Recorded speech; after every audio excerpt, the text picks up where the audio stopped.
Hey, what's up, everybody? This is Eric Gomez with Fulfilled Christian Counseling.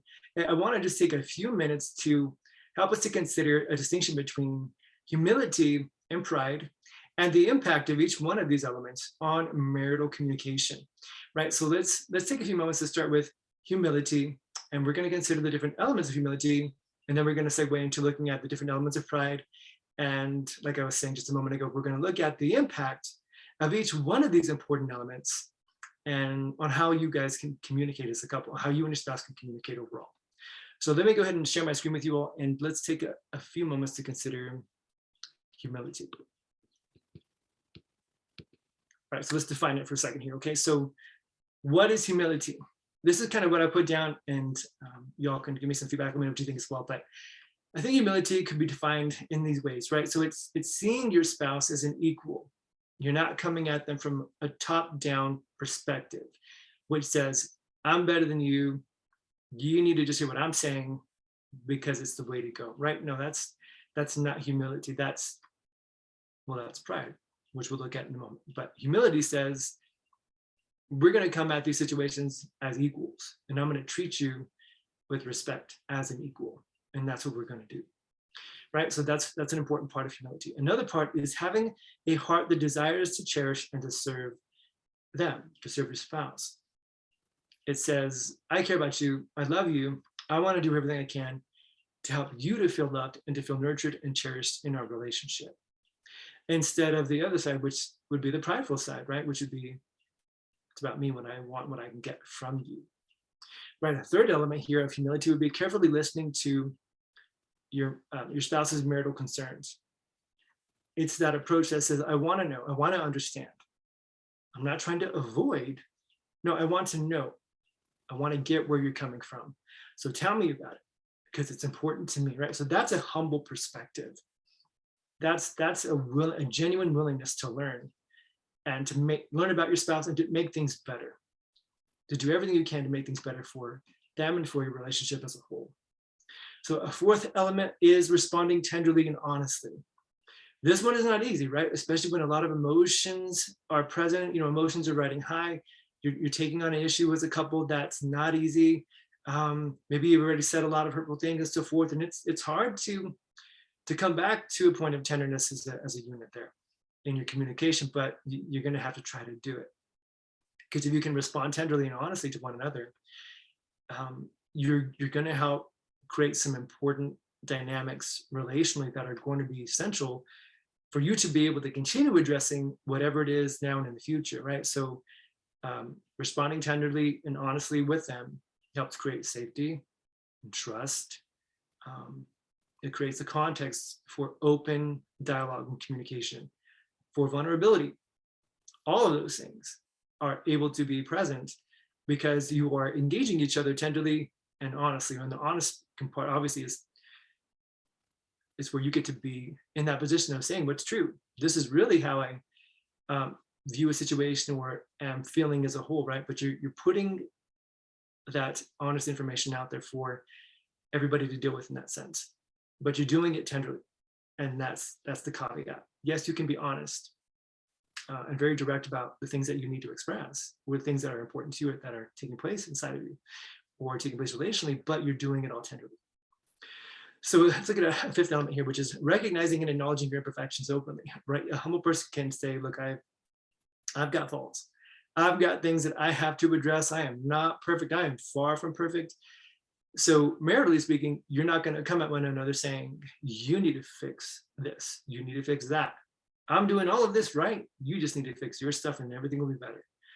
Well, no, that's not humility at all. Humility is, again, it's recognizing and acknowledging your imperfections openly with your spouse. Hey, I know I've got a lot to work on.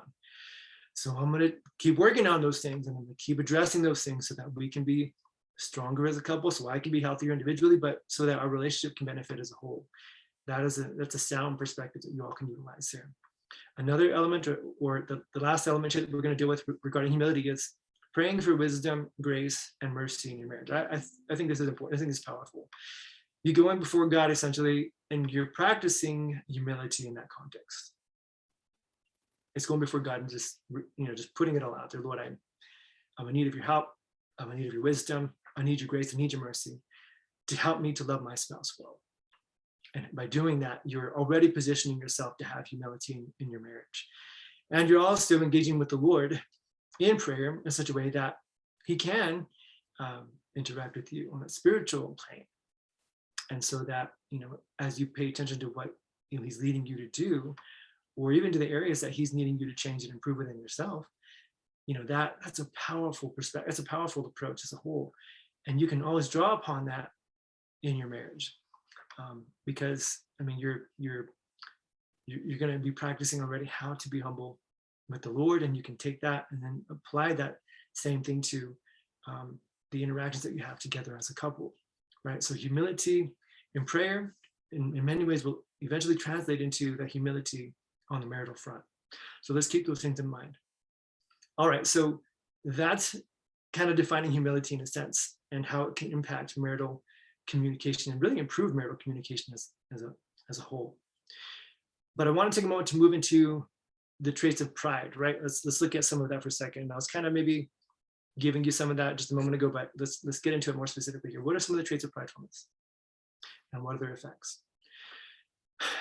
Pridefulness, it's having to be right and to win in disagreements with your spouse, right? So it is a top-down perspective. I'm better than you. You need to just listen to me. Suck it up because I've got all the answers and you're clearly at fault. Doesn't sound good, does it? Sounds arrogant. It is arrogant, but pride facilitates arrogance easily.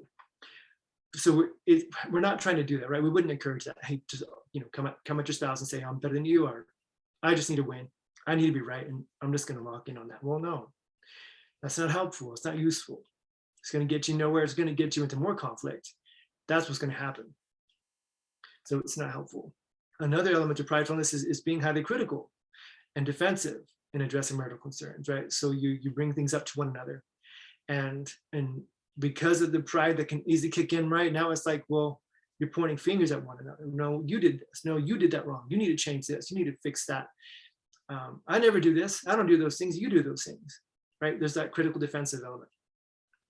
That just fuels conflict, because everybody is trying to position themselves as the right person, and boom, it's like volcanic effect, right? All kinds of stuff begins to be spewed out, and all kinds of damages done thereafter.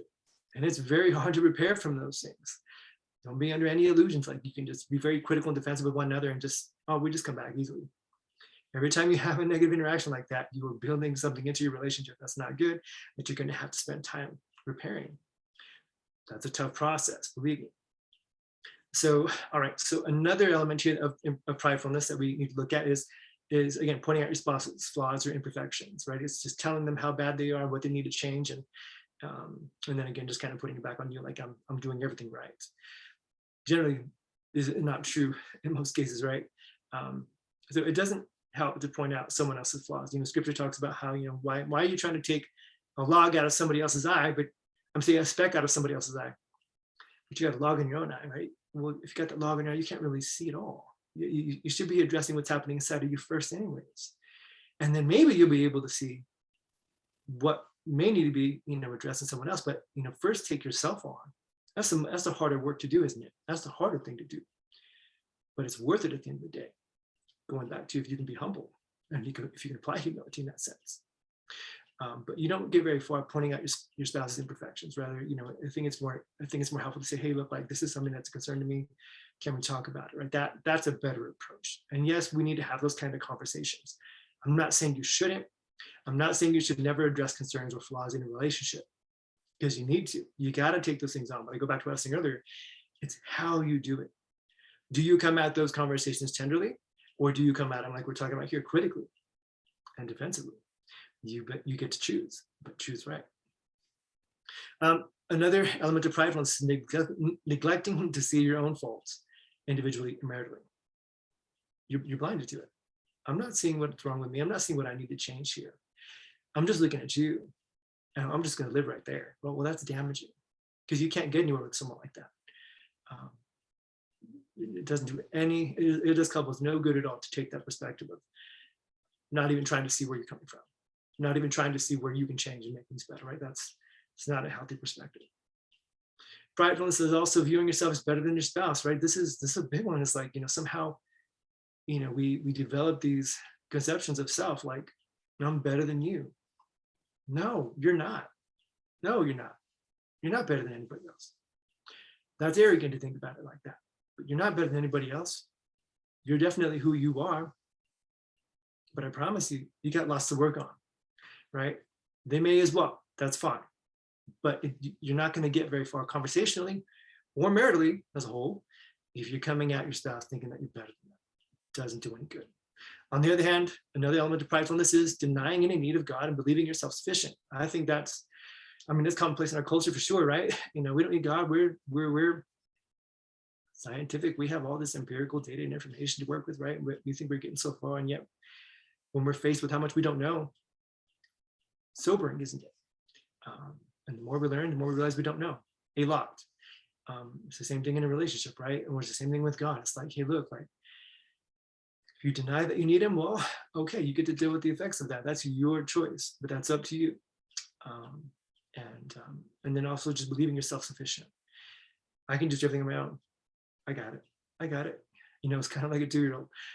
I want to do it. I got it. I got it. I got it. Which in some sense is okay, right? We want the 2-year-old to develop those capacities, but as an adult too, it's good to be able to be self-sufficient to some degree, but not to the point of like, I never can take feedback spiritually from the Lord or from anybody else. I mean, that's not conducive to growth as an individual, right? We never want to prescribe that. So, all right, I've said a lot already to this point, but again, we're parceling out the distinction between humility and pridefulness.